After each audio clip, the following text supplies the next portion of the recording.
Hello everyone, my name is Roshan. आज हम लोग सीखने जा रहे हैं unit 1 of our new unit that is going to be covered now, and this is about renewable energy resources, right. So इसका unit 1 जो है आज वो कवर करेंगे। लेट्स डिस्कस द एजेंडा, कौन से टॉपिक्स हमें कवर करने हैं। इसमें हम समझेंगे पहले what are conventional energy resources and non conventional energy resources, उनके मेरिट्स और डिमेरिट्स के बारे में भी बात करेंगे। Merits demerits means advantages and disadvantages of using those. हमें ये भी समझना है कि what are solar cells theory and its working, कौन से मटेरियल यूज़ किए जाते हैं, किस तरीके से सोलर सेल्स एरे काम करता है। फिर समझेंगे हम लोग सोलर सेल पावर प्लांट क्या होता है, और at the end after understanding every concept will discuss कि फिर इसमें लिमिटेशंस कौन कौन सी हैं जिनको हमें कवर करने की ज़रूरत है, राइट। तो ये है हमारा आज का एजेंडा। आज ये टॉपिक्स को हम लोग कवर करते हैं। चलो शुरू करते हैं, लेट्स स्टार्ट। तो first of all will try to understand what is conventional source of resources and non conventional. As name suggest conventional, what is this convention, that means जो हम पुराने समय से यूज़ करते आ रहे हैं। तो पुराने समय से कौन से एनर्जी के रिसोर्सेज हम यूज़ कर रहे थे, लाइक कोयला, कोल हमारे पास अवेलेबल था, ऑयल था। तो वो जो रिसोर्सेज हमें ज़मीन के अंदर से मिले थे, हम उन रिसोर्सेज को यूज़ करते थे। और उन रिसोर्सेज को क्या हम दोबारा से बना पाएंगे इसी तरीके से? No, because they take millions of years for renewal, right. वो अपने आप बनते हैं ज़मीन के अंदर, बट मिलियंस ऑफ ईयर्स के बाद बनते हैं। इट्स नॉट लाइक कि शॉर्ट ड्यूरेशन में आप दोबारा बना पाओगे उसको। दैट इज़ वाई हम लोग क्या बोलते हैं इनको, conventional source of resource, conventional energy resources are also known as non renewable. While non conventional मतलब जो पुराने समय से हम लोग यूज़ करते नहीं आ रहे थे, लाइक सनलाइट। सनलाइट की एनर्जी को हम लोग यूज़ कर सकते हैं, हमने रिसेंटली सीखा है। ये कन्वेंशनल नहीं था, पुराने समय में हम लोग यूज़ नहीं करते थे इसको। तो दैट इज़ समथिंग वी से नॉन कन्वेंशनल, जो कि नेचर से हमें मिल रहा है और हम उसका इस्तेमाल आज के टाइम पे कर पा रहे हैं, लाइक विंड एनर्जी जो हम यूज़ करते हैं। तो इनको हम लोग कहते हैं रीन्यूएबल एनर्जी रिसोर्सेज, राइट। तो अब इनके बीच में हमें डिफरेंसेस को समझना है, क्या होते हैं ये, इनको थोड़ा सा डिटेल करते हैं। Let's understand.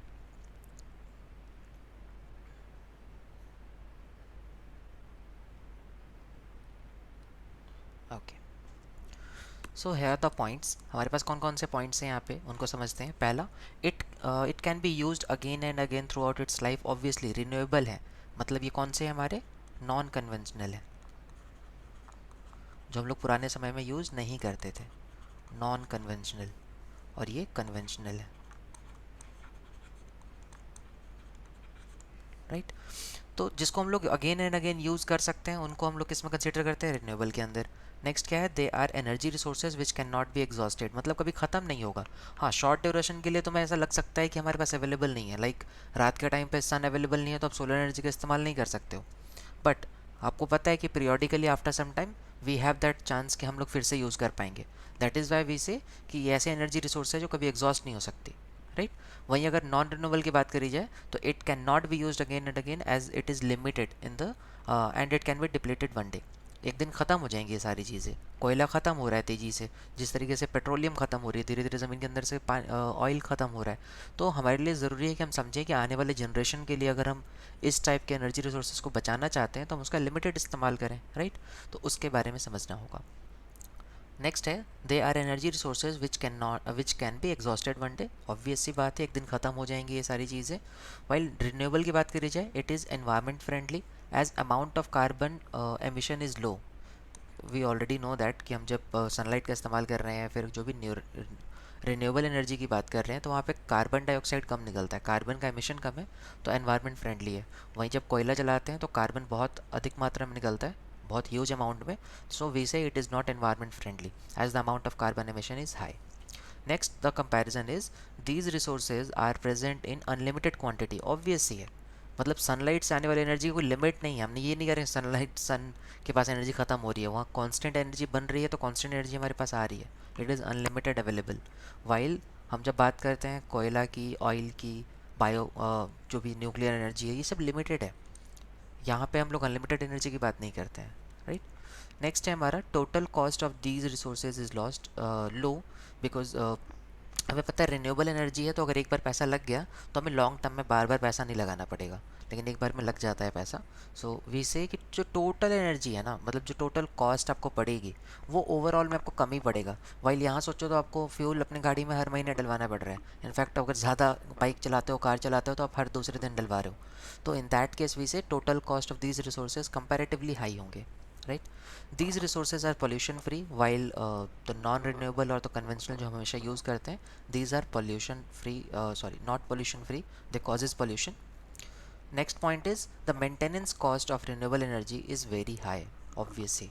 मतलब you need to understand, if we have one power plant और उसमें कोई प्रॉब्लम आती है तो हमें उसको रिन्यू मतलब वापस से बिल्ड करने में, डैम्स बनाने में, इन सब में बहुत कॉस्ट लगती है, क्योंकि आप वहाँ की एनर्जी यूज़ करना चाहते हो, तो इसका मेंटेनेंस कॉस्ट ना थोड़ा हाई है। वहीं अगर आपके पास ऐसा है कि मेंटेनेंस कॉस्ट बात करी जाए इस टाइप के एनर्जी की, जो कन्वेंशनल है, तो वो उतना ज़्यादा हाई नहीं है। उसका मेंटेनेंस कॉस्ट ज़्यादा मुश्किल नहीं होता है, ऑयल को बना लेना, प्योरीफाई कर लेना, एज़ कम्पेयर टू रिन्यूएबल की बात करी जाए तो।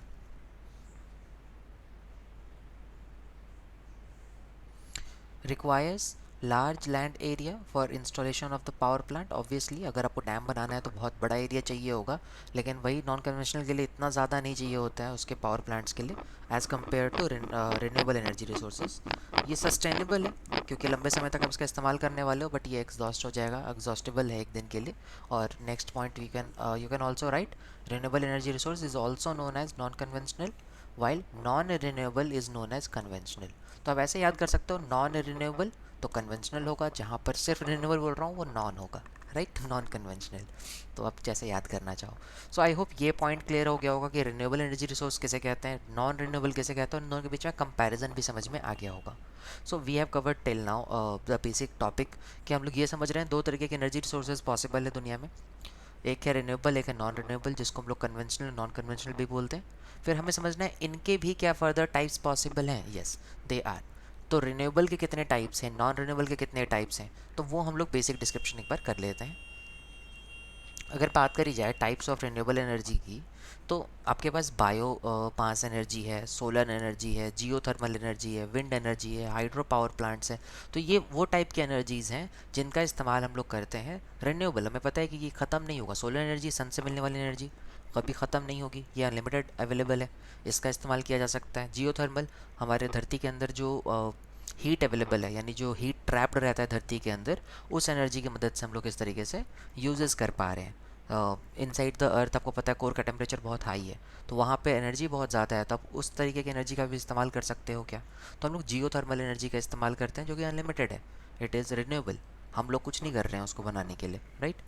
फिर है विंड एनर्जी, हवा से बनने वाली, हवा हमने नहीं बनाई है, हवा है अवेलेबल हमारे धरती पे, तो हम वी से कि wind energy is something renewable.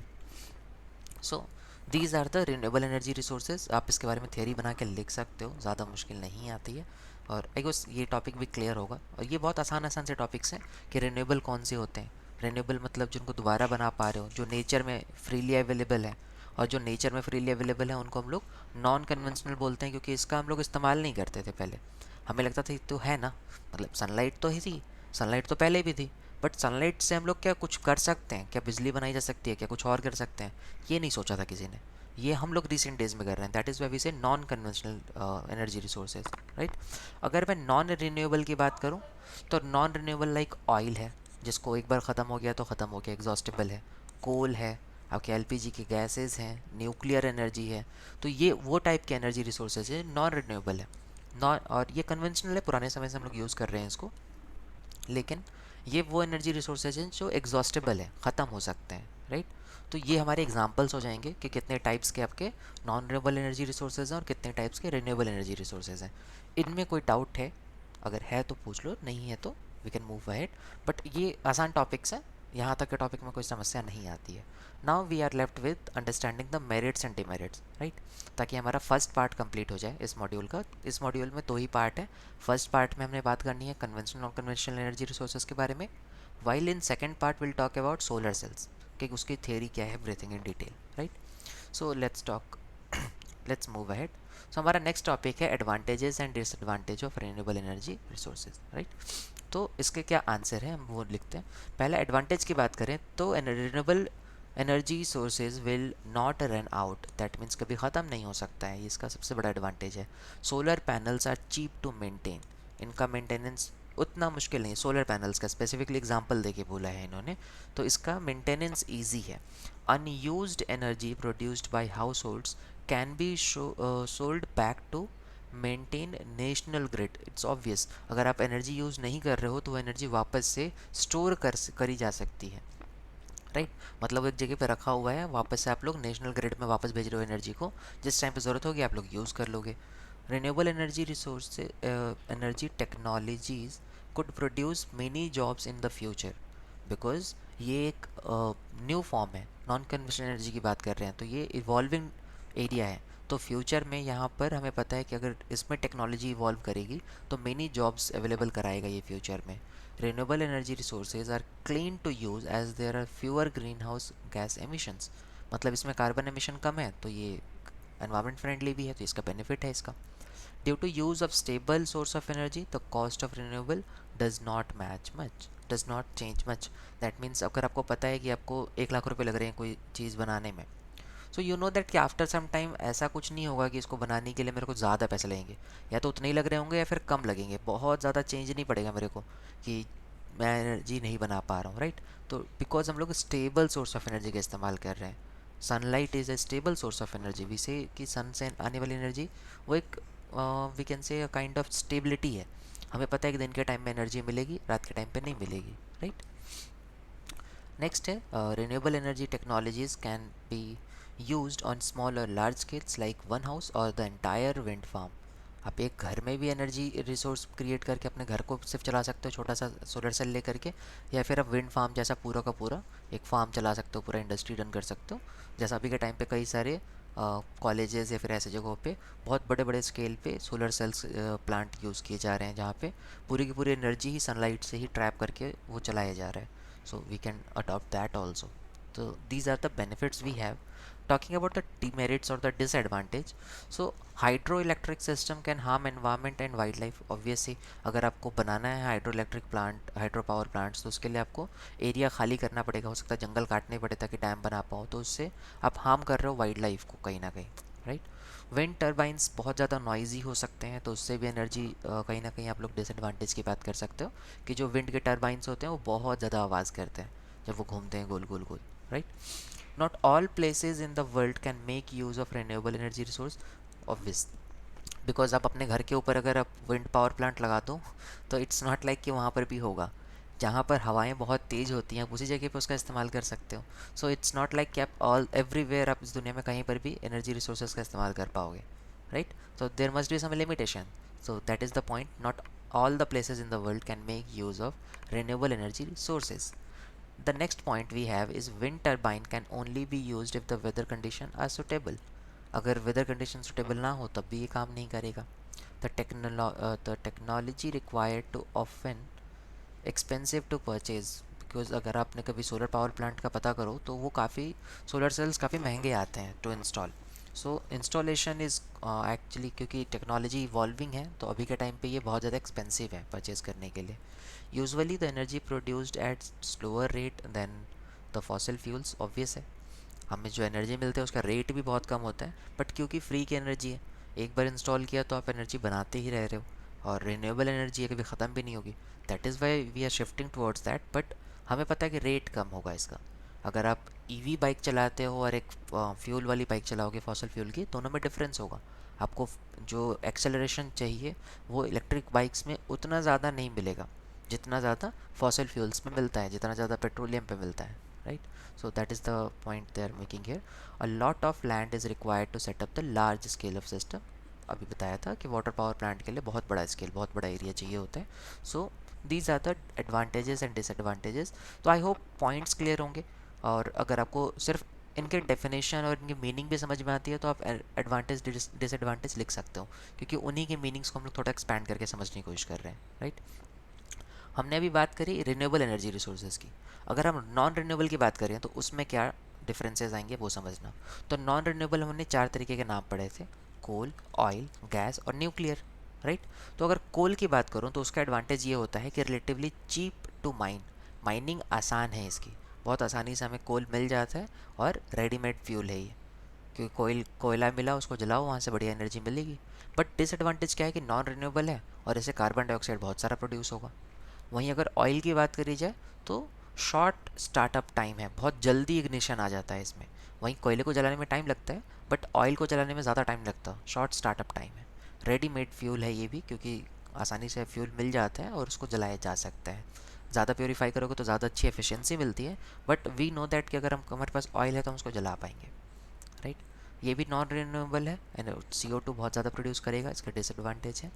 Talking about the LPG gas, we have strictly cleaner fuel than oil, oil से ज़्यादा क्लीन फ्यूल होता है। And gas is readymade fuel, यानी एक गैस है जो कि बहुत साफ़ सुथरा ही है, मतलब ऑयल से ज़्यादा साफ़ है, स्ट्रिक्टली क्लीनर फ्यूल है और इसका इस्तेमाल किया जाता है हमारे घर में LPG जलाने के लिए। तो ये जो एनर्जीज़ हैं ये भी कहीं ना कहीं नॉन रिन्यूएबल ही हैं।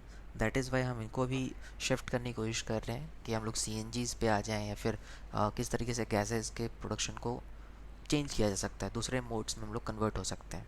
ये भी नॉन रिन्यूएबल है, CO2 बहुत सारा प्रोड्यूस करता है, तो not so good. Nuclear power plants की बात करें तो प्रोड्यूस लॉट ऑफ एनर्जी, ये इसका बेनिफिट है।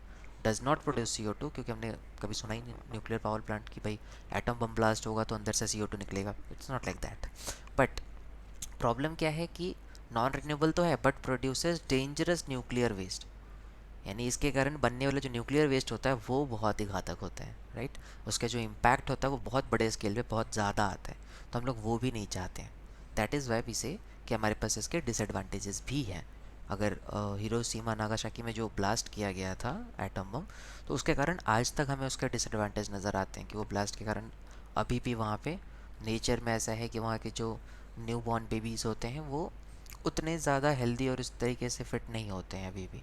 तो ऐसा क्या है, एनवायरनमेंट में क्या चेंज आता है, दैट इज़ वाई वी से प्रोड्यूसेस डेंजरस न्यूक्लियर इफेक्ट। सो यहाँ तक में हमने कंप्लीट पार्ट 1 कंप्लीट कर लिया है। Part 1 is all about renewable and non renewable resources and comparison between them, also advantages and disadvantages of them, that is the relative advantage and disadvantage.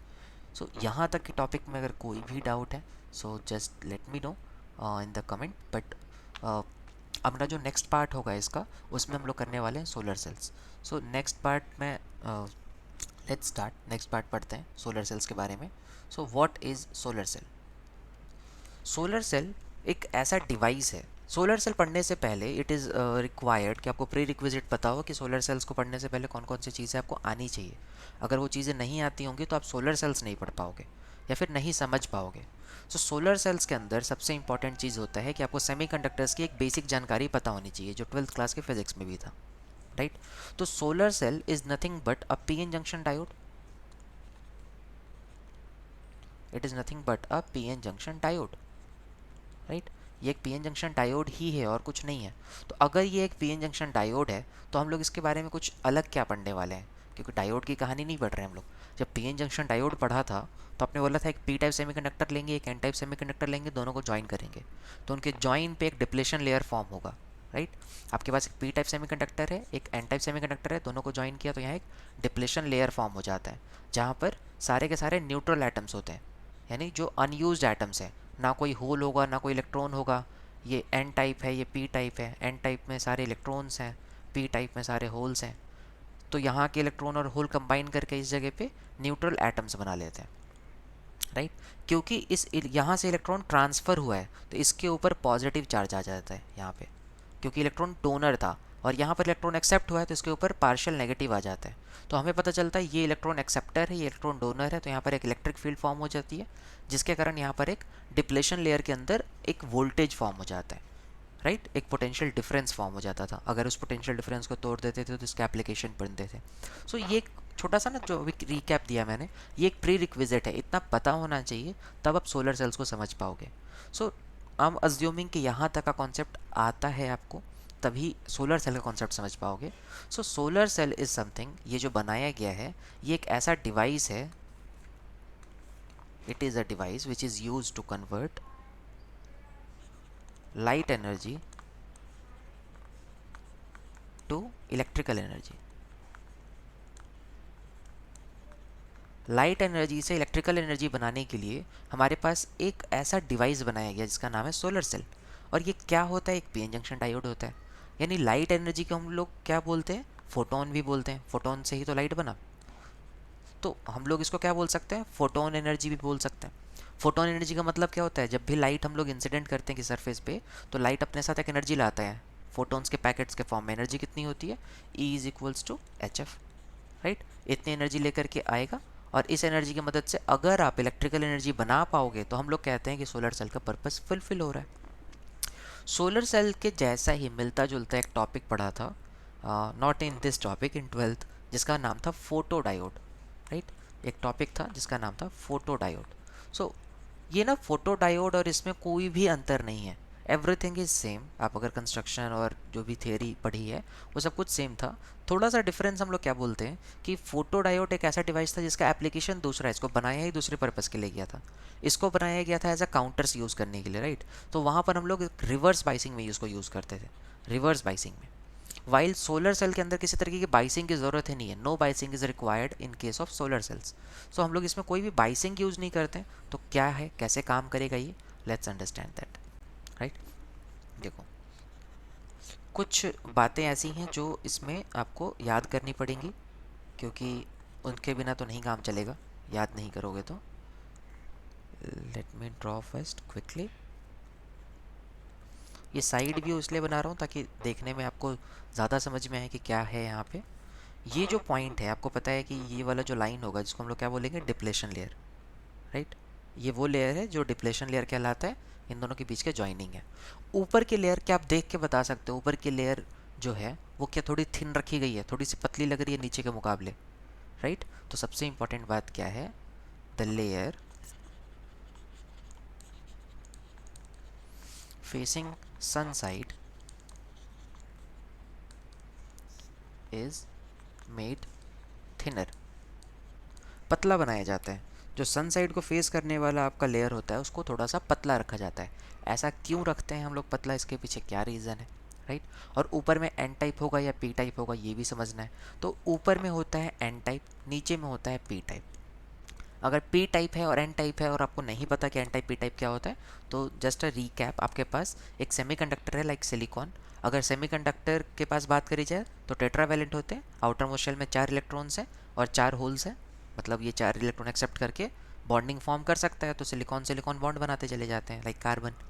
But अगर silicon से एक आगे जाया जाए, यानी 15th ग्रुप में जाओ, सिलिकॉन 14 नंबर पे आता है 14 पे, अगर 15th पे चले जाओ तो वो कहलाता है एन टाइप। उसके पास एक एक्स्ट्रा इलेक्ट्रॉन है, हमारे सेमीकंडक्टर के मुकाबले एक एक्स्ट्रा इलेक्ट्रॉन है। वहीं अगर पीछे आ जाओ 13 पे, ऊपर 15 पे जाओगे तो ये एन टाइप में चला जाएगा, 13 पे आओगे तो ये पी टाइप में आ जाएगा, बिकॉज यहाँ पे एक होल अवेलेबल है और यहाँ पे एक एक्स्ट्रा इलेक्ट्रॉन अवेलेबल है। तो जब भी हम इन दोनों की मिक्सिंग करते हैं, टोपिंग करते हैं एन टाइप और पी टाइप की, राइट, तो उससे हम लोग इलेक्ट्रॉन्स और होल्स को बढ़ा सकते थे। तो ये कहानी थी एन टाइप और पी टाइप की। तो आपके पास एक एन टाइप सेमीकंडक्टर है, एक पी टाइप सेमीकंडक्टर है, ठीक? आपने क्या किया, इस एन टाइप सेमीकंडक्टर में बहुत सारे इलेक्ट्रॉन्स थे, पी टाइप में बहुत सारे होल्स थे, और बीच में डिप्लेशन लेयर है। ये जो लेयर है इसको कहते हैं डिप्लेशन लेयर। डिप्लेशन लेयर की खासियत क्या होती है, पता है किसी को? डिप्लेशन लेयर की खासियत होती है it contains neutral atom, neutral atom.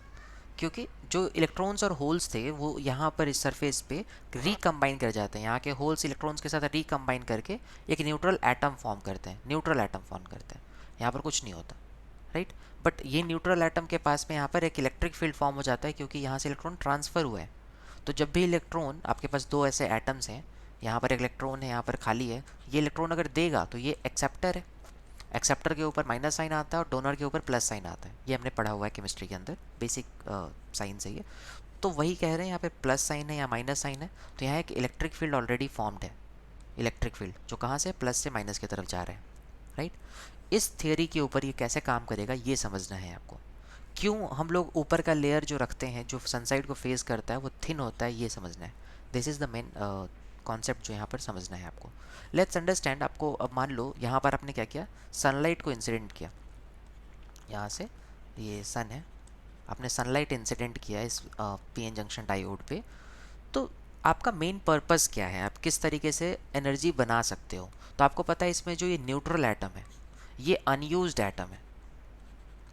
Unused atom कहने का मतलब है कि इसका हम लोग इस्तेमाल नहीं कर रहे हैं, ये तो ऐसे ही बस बीच में डिप्लेशन लेयर में बैठा हुआ है। तो जो अनयूज्ड एटम्स होते हैं उनका इस्तेमाल करना है अगर, तो उसी को तोड़ना ज़रूरी है। अगर वहाँ से इलेक्ट्रॉन प्रोटॉन निकाल लो तो वो भी अब यूज़ हो जाएगा कि अब भाई यहाँ पर हमारे पास होल्स और इलेक्ट्रॉन्स फिर से वापस आ गए, न्यूट्रल एटम कम से कम रहे। So that is the concept we are using. आपने सनलाइट भेजा, अगर ऊपर की लेयर थिन नहीं रखोगे, पतला नहीं रखोगे, थोड़ा मोटा रखोगे, जितना नीचे उतना ही ऊपर में रखोगे, तो होगा क्या, सनलाइट ना डिप्लेशन लेयर तक पहुंच ही नहीं पाएगा। सनलाइट जो है वो इंसिडेंट करेगा और पी टाइप के अंदर जो इलेक्ट्रॉन्स हैं उनसे ही टकरा टकरा के अपनी सारी की सारी इंटेंसिटी, अपनी सारी एनर्जी लॉस्ट कर देगा। बट हम चाहते थे कि वो एनर्जी रखे और डिप्लेशन लेयर तक पहुंचे और डिप्लेशन लेयर के अंदर बैठे न्यूट्रल एटम्स को ब्रेक करे। हमारा मेन कॉन्सेप्ट था कि इस न्यूट्रल एटम को ब्रेक करने के लिए एनर्जी चाहिए। वो एनर्जी कहाँ से मिलेगी, ई इक्वल एच एफ, जो फोटोन के अंदर है। और फोटोन कहाँ से आया, सनलाइट से। तो सनलाइट से आने वाले ये जो फोटोन्स हैं ये जाके टकराएंगे न्यूट्रल एटम से, न्यूट्रल एटम को वो ब्रेक डाउन करेंगे। अब इसको मैं थोड़ा सा जूम करके एक पिक्चर बनाने की कोशिश करता हूँ। अगर मैं इस पिक्चर को थोड़ा सा जूम करके बनाऊँ तो ये कुछ ऐसा दिखेगा।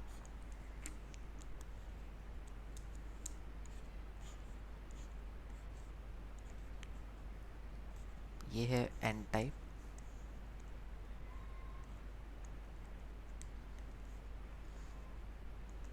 ये एन टाइप सेमीकंडक्टर है, ये पी टाइप सेमीकंडक्टर्स है। यहाँ पर आपका डिप्लेशन लेयर फॉर्म हो गया, ये लेयर जो कहलाता ही है depletion layer, right. Depletion layer के अंदर में न्यूट्रल एटम्स हैं, न्यूट्रल एटम्स हैं।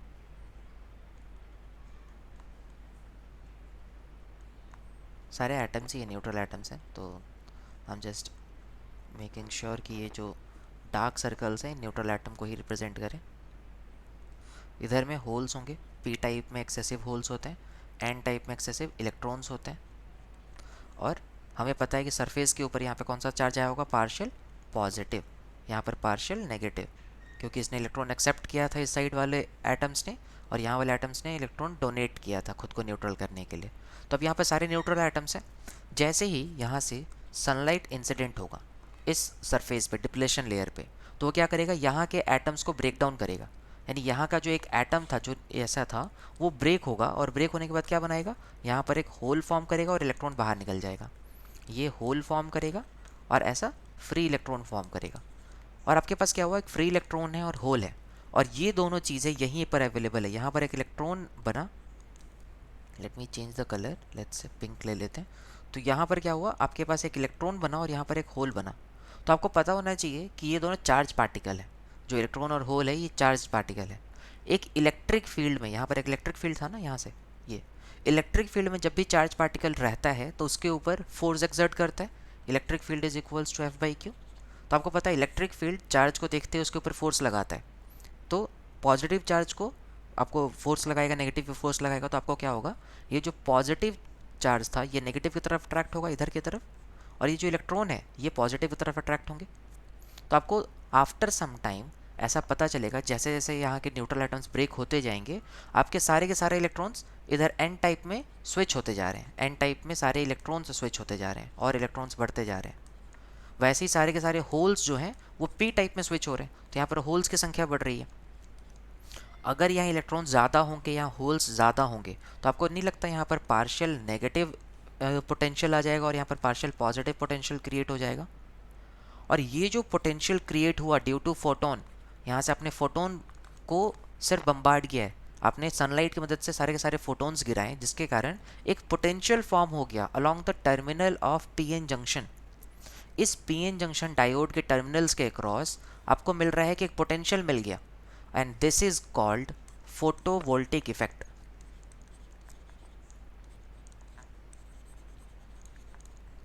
राइट। फोटोवोल्टिक इफेक्ट किसे बोलते हैं, फोटोन के कारण वोल्टेज का formation, the formation of voltage along the terminals of PN junction diode is called photovoltaic effect, right. तो इसके कारण ये जो फोटोवोल्ट बना आपका, एक जो वोल्टेज क्रिएट हुआ है, आपको सिर्फ ये करना है कि यहाँ पर एक लोड लगा लो, मान लो यहाँ पर एक बल्ब लगा लेते हो और इस बल्ब को लगा करके ऐसा कुछ कनेक्ट कर दो, तो आपको पता है वोल्टेज था इन दोनों टर्मिनल्स के अक्रॉस, राइट। तो वोल्टेज जितना ज़्यादा बनता जाएगा, जैसे ही सर्किट क्लोज करोगे, तो according to Ohm's law whenever circuit is close, जब इलेक्ट्रॉन के पास फ्लो होने का रास्ता है और पोटेंशियल का डिफरेंस अवेलेबल है प्लस से माइनस के लिए, तो इलेक्ट्रॉन फ्लो करने लगेंगे, यहाँ इलेक्ट्रॉन का फ्लो शुरू हो जाएगा। जब इलेक्ट्रॉन इसके अंदर फ्लो करने लगेंगे तो ये बल्ब ग्लो करने लगेगा, और बल्ब ग्लो करने का मतलब है पावर जनरेट करेगा I²R से, राइट। और आपने क्या किया, फोटोन की मदद से पावर जनरेट कर लिया, आपने इलेक्ट्रिसिटी जनरेट कर ली विदाउट यूजिंग द बाइसिंग। ध्यान से देखो, इसमें कोई बाइसिंग नहीं किया हमने। यहीं पे अगर रिवर्स बाइस यूज़ करोगे तो ये आपका बन जाएगा फोटोडायोड। फोटोडायोड में रिवर्स बाइसिंग यूज़ करते हैं, rest every theory and everything is same. उसमें भी फोटोन गिरता है, यहाँ के एटम्स ब्रेक करता है, और यही होगा same to same. But I hope the concept is clear to you, और ये बात भी समझ में आ गई होगी कि जो लेयर सन साइड को फेस करता है उसको हम लोग थिन क्यों रखते हैं, ताकि सनलाइट को हम लोग पहुंचा सकें डिप्लेशन लेयर तक, क्योंकि डिप्लेशन लेयर के अंदर ही अनयूज्ड एटम्स या न्यूट्रल एटम्स हैं। जब ये ब्रेक होंगे तो अंदर के इलेक्ट्रिक फील्ड के कारण वो इधर उधर भगा दिए जाएंगे, पॉजिटिव पी टाइप में चला जाएगा और इलेक्ट्रॉन एन टाइप में चला जाएगा। And due to their accumulation at the terminals एक पोटेंशियल डिफरेंस जनरेट होता है। This potential difference, generation of this potential difference effect is known as photovoltaic effect, right. So ये है complete theory of this solar cell. I hope solar cell का concept clear हो गया होगा, और लिखने के लिए भी बहुत सारा मटेरियल मिला होगा आपको। तो ये जो सेल हो, ये जो पोटेंशियल डिफरेंस बनता है, इसके लिए भी होता है the EMF generated across terminal is called photovoltage,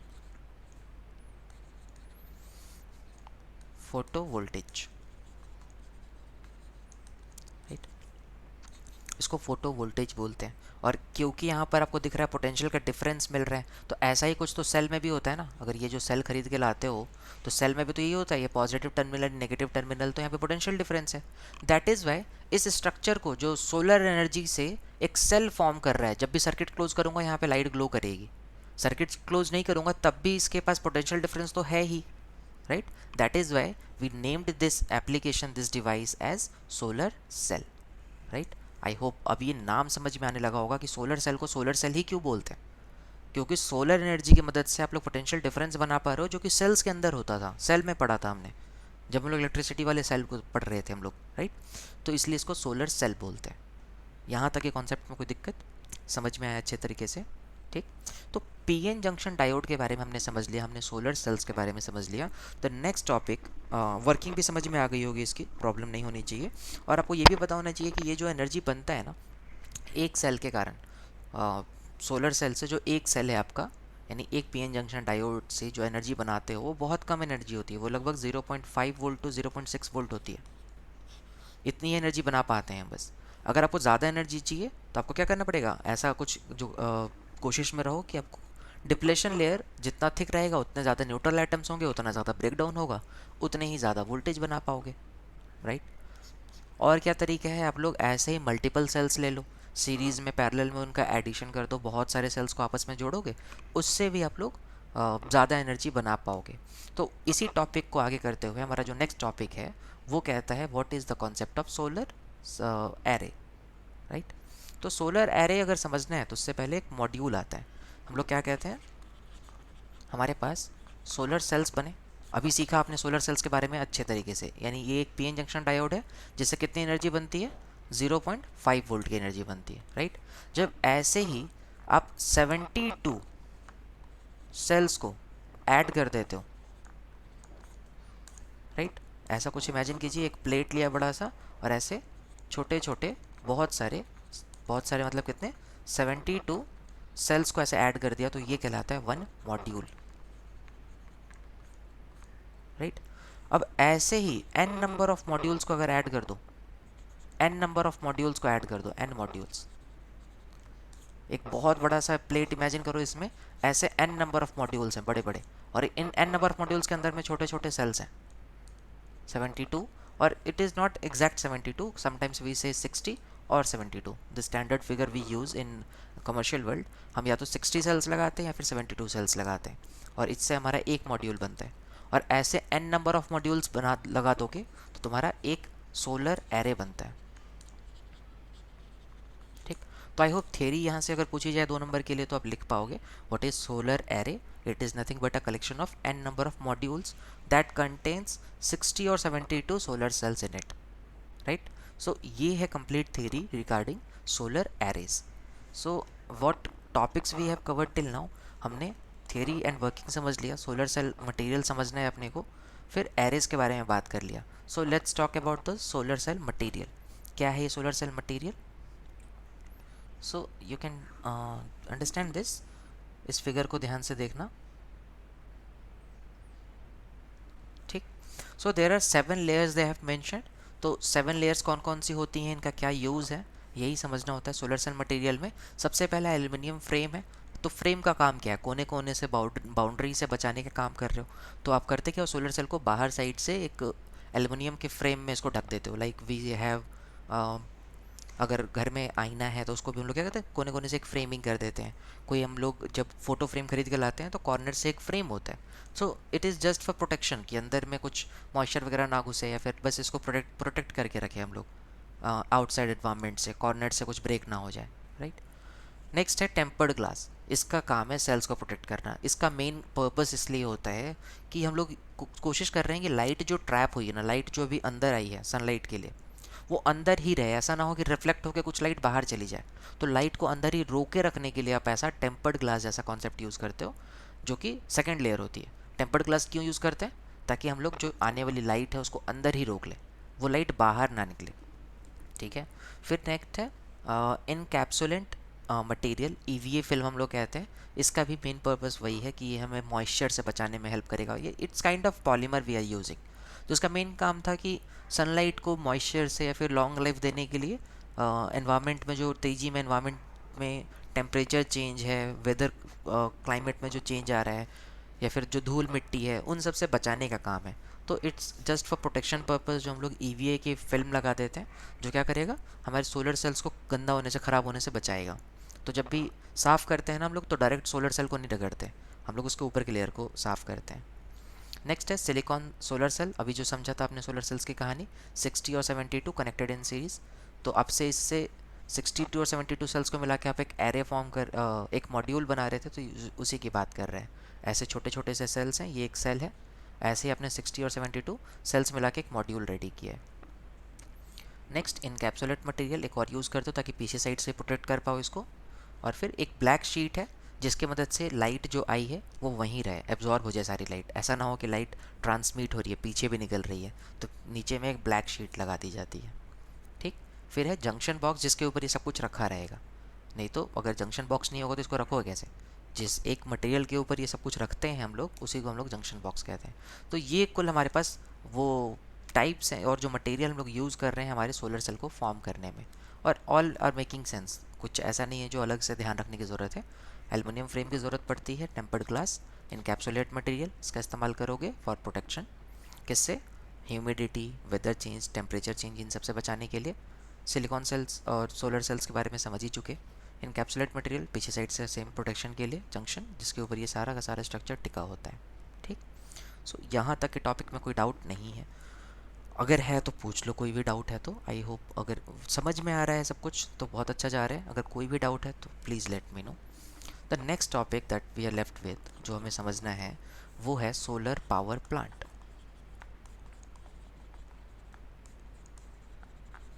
ठीक, क्या होता है ये सोलर पावर प्लांट, कब यूज़, मतलब इसका क्या मेन यूजेज है, वो चीज़ समझना है। So any thing that name suggest, क्या लगता है, what is this solar power plant? Name, नाम से तो ये लग रहा है कि solar means solar energy, power plant means हम लोग जो बड़े स्केल पे सोचें कि हम लोग इससे एनर्जी बनाना चाहते हैं, राइट? तो जब भी हम लोग सोलर पावर प्लांट्स की बात करते हैं तो मेनली हमारे पास दो तरीके के सोलर पावर प्लांट्स होते हैं। जो पहला पावर प्लांट होता है इसको कहते हैं solar cell power plant, solar cell power plant. जो सेकंड नंबर पे आता है, जो नेक्स्ट है हमारा, उसको कहते हैं solar thermal power plant, solar thermal power plant. और जो यूनिट नंबर 1 है उसमें हमें सिर्फ और सिर्फ सोलर सेल पावर प्लांट की बात करनी है। यूनिट 2 के अंदर हम लोग बात करेंगे सोलर थर्मल पावर प्लांट के बारे में। So unit 1 is fully dedicated to understanding solar cell power plants. क्या है ये solar cell power plant? As name suggest, solar cells. अभी सोलर सेल को एक और नाम दिया था हमने, तो इस सोलर सेल पावर प्लांट को हम लोग कहते हैं photovoltaic power plant. Photovoltaic power plant. और राइट, तो सोलर एग्जाम में किसी भी नाम से पूछा जा सकता है। Either they will ask PV power plant और फोटोवोल्टिक पावर प्लांट, या फिर सोलर सेल पावर प्लांट को एक्सप्लेन करो। सो ये टॉपिक किसी भी नाम से आ सकता है, ठीक है।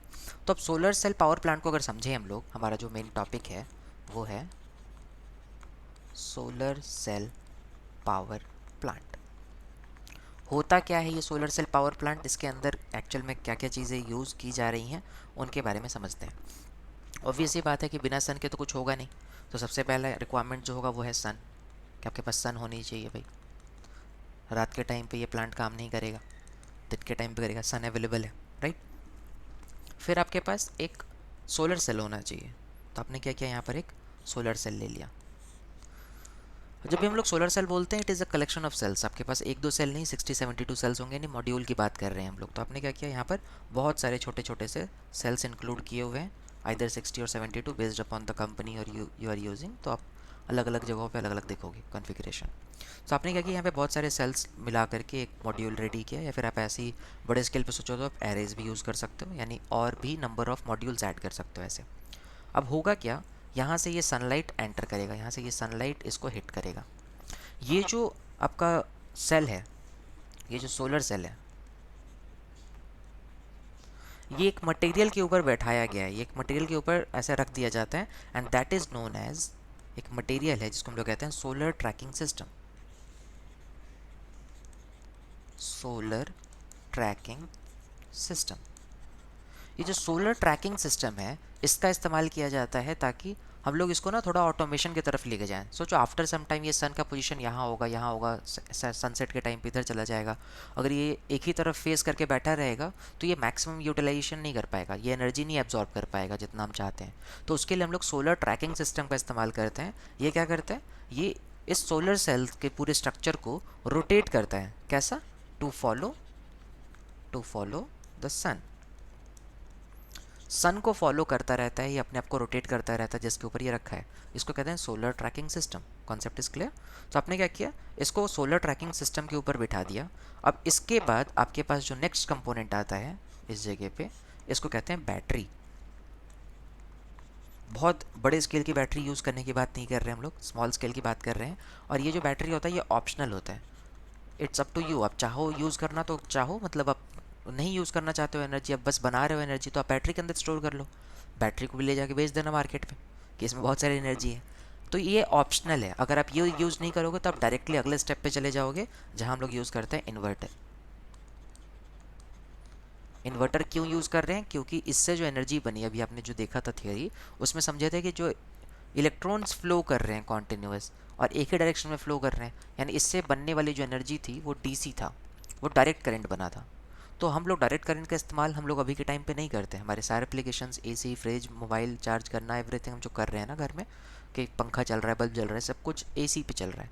अगर ऐसा है तो हमें इन्वर्टर की ज़रूरत पड़ेगी। इन्वर्टर क्या करता है? It convert DC to AC, DC से एसी में कन्वर्ट कर देता है एनर्जी को। एक बार ये कन्वर्ट हो जाए तो हमारे पास एक नेक्स्ट कंपोनेंट काम आता है, and that is known as net meter. ये नेट मीटर का काम क्या है? ये वो अथॉरिटी हम लोग कह सकते हैं जो ये डिसाइड करता है कि कितनी एनर्जी आई है, यानी इनपुट एनर्जी को मेज़र करता है। इनपुट एनर्जी को मेज़र करता है, इनपुट पावर कैलकुलेट करता है कि कितनी पावर इसे मिली है। एंड बेस्ड ऑन दैट इसके पास अब दो क्राइटेरियाज हैं। अब है कि यहाँ से हम लोग चाहते हैं कि ये पावर, जो बड़े बड़े ग्रिड्स हैं ना, जो हमारे बड़े बड़े से ग्रिड्स होते हैं, ग्रिड मतलब वो जो खंभों के नहीं होते बड़े बड़े से तार, जिस पे हम लोग बिजली पहुंचाते हैं एक जगह से दूसरे जगह पे, कुछ इस तरीके से बने रहते हैं। और स्ट्रक्चर कुछ ऐसा ही समझ लो, ऐसे टिका हुआ है इसके ऊपर। सो इसके ऊपर के ऐसे तार जो ऐसे पहुंच रहा है दूसरी तरफ। तो आप ये करो कि यहाँ से बिजली जो बनाई है आपने बहुत सारी, कैलकुलेट करा आपने कि इनपुट में आपको लेट्स से 100 वॉट की एनर्जी मिली है, आप चाहते हो 60 वॉट की एनर्जी में पावर ग्रिड्स के ज़रिए डोमेस्टिक लाइंस में पहुंचा दूं, और बाकी का जो बचा हुआ हिस्सा था वो आप किसी घर में यूज़ कर लो या फिर किसी दूसरी जगह पे भेज दो। It's a completely up to you. So ये जो इनपुट कितना आया, आउटपुट कितना दे रहे हैं, किन किन जगहों पे बांट रहे हैं, तो इसका पूरा calculation everything is managed by this net metre, right. हो सकता है यहाँ पे आप हाउसिंग में भेज रहे हो सकता है आप यहाँ से इंडस्ट्रीज़ में भेज रहे हो, राइट। तो एक तो है ग्रिड में भेज दो, एक हाउसिंग में भेज दो, हो सकता है 100% सिर्फ हाउसिंग के लिए मैं पर्सनल यूज़ के लिए लेकर के आ जाऊँ। सो ये है सोलर पावर प्लांट का मेन कॉन्सेप्ट। कैसे काम करता है सोलर पावर प्लांट? सनलाइट लिया, डीसी करंट बनाया, इसको आपने सोलर ट्रैकिंग सिस्टम के ऊपर सेट किया था। चाहो तो एनर्जी को स्टोर करने के लिए बैटरी यूज़ कर लो, इट इज़ ऑप्शनल। फिर आप इन्वर्टर की मदद से एसी में कन्वर्ट करते हो, नेट मीटर की मदद से पावर कैलकुलेट करते हो, इनपुट कितना है और आउटपुट मेरे को कितना कितना भेजना है, क्या डिस्ट्रीब्यूशन करना है, राइट। सो ये आउटपुट आप लोग जनरेट कर पाओगे। So this is the concept of solar cell power plant. ठीक, एक बार सोलर सेल पावर प्लांट्स हमने कर लिया, ये सारी बातें समझ लेंगे कि यहाँ पे हम घर में भेज रहे हैं या फिर कहीं भी भेज रहे हैं। So next thing is the last topic is talking about the limitations. आखिर इसमें फिर कमी क्या है? ये इतना सही चीज़ है तो इसका इस्तेमाल सब कोई क्यों नहीं कर रहा है? कुछ तो कमी होगी इसकी, ठीक। So the last topic of this module is limitations. बहुत लेंदी हो गया ये लेक्चर, बट आई होप आपको ये पूरा का पूरा कॉन्सेप्ट समझ में आ गया होगा इन वन शॉट। तो आपको ये पूरा मॉड्यूल समझ में आ जाएगा, ठीक है। So the next topic we have is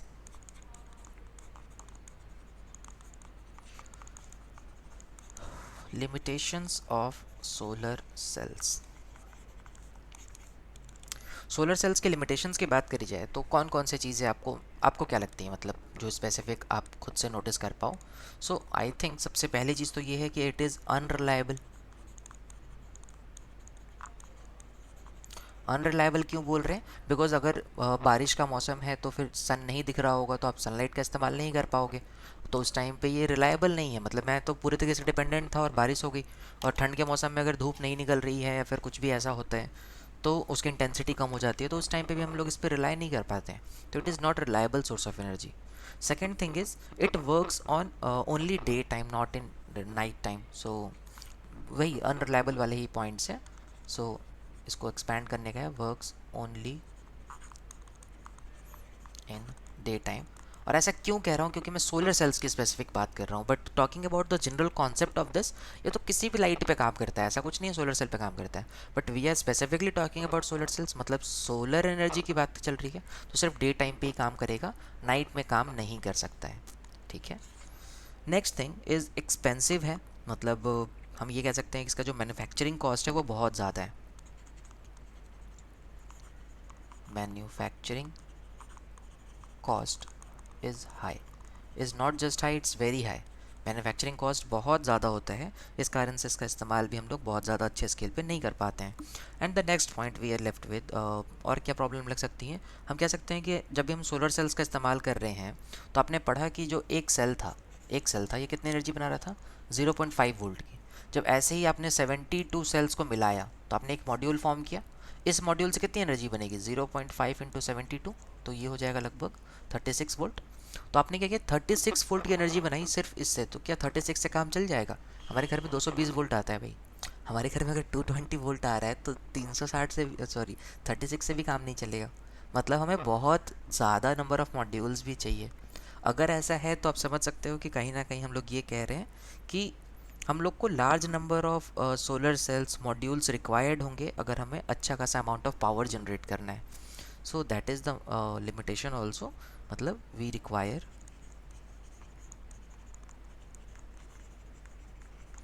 large number of solar cell module to generate huge power। अगर आपको ज़्यादा पावर चाहिए तो उसके लिए बहुत ज़्यादा नंबर ऑफ़ सेल्स की रिक्वायर्ड हो जाएगी, बहुत ज़्यादा नंबर ऑफ़ मॉड्यूल्स को आपको पैरेलली और सीरीज़ में ज्वाइन करना पड़ेगा, जो आप लोग सोलर एरेज की बात कर रहे हैं, right. So these are the limitations of solar cells. So this conclude unit number 1 completely. अगर सब समझ में आया है तो well and good, thank you so much. और अगर कोई भी डाउट है तो जस्ट लेट मी नो, ठीक है। So just stay tuned, I try my best कि हम बाकी के मॉड्यूल्स भी जल्दी से जल्दी मैं लेकर के आऊँ, but till then keep studying, अच्छे से पास होंगे सभी। ठीक, थैंक यू सो मच।